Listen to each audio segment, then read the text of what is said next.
Bonsoir Monsieur le maire et Bonsoir. merci d'accepter ce nouvel entretien. Oui, Si vous voulez bien, j'aimerais ce soir qu'on parle des budgets. oui. Des budgets concernant la nouvelle école ainsi que le nouveau terrain de rugby, le stade de rugby que nous avons derrière nous. Je regardais le tract diffusé par votre adversaire politique et je suis surpris de constater qu'elle affirme que ces deux budgets aient été multipliés par deux. Est-ce que vous pouvez nous en dire davantage? Oui, absolument. C'est-à-dire que j'ai moi-même été surpris d'entendre dire que le budget du stade de rugby est passé de 800 000 à 1,6 million, voire 1,5 million. Voilà. Ce qui ferait un budget qui aurait doublé.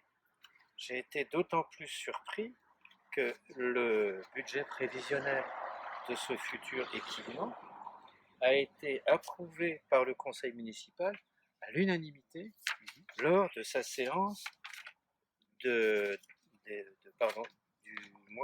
du 29 janvier 2019. Et lors de cette séance, le budget qui était présenté était évalué TTC à 1 353 968 euros et 40 centimes. Donc oui, je suis précis. Je note qu'il a été approuvé à l'unanimité. Et je note que sur la feuille de présence à cette réunion, on voit le nom de Madame Goujon, de Louis Médica, de Madame Zita Dano, de Madame Marie-Christine Couve et d'Olivier Huguet. Je suis donc surpris de cette affirmation.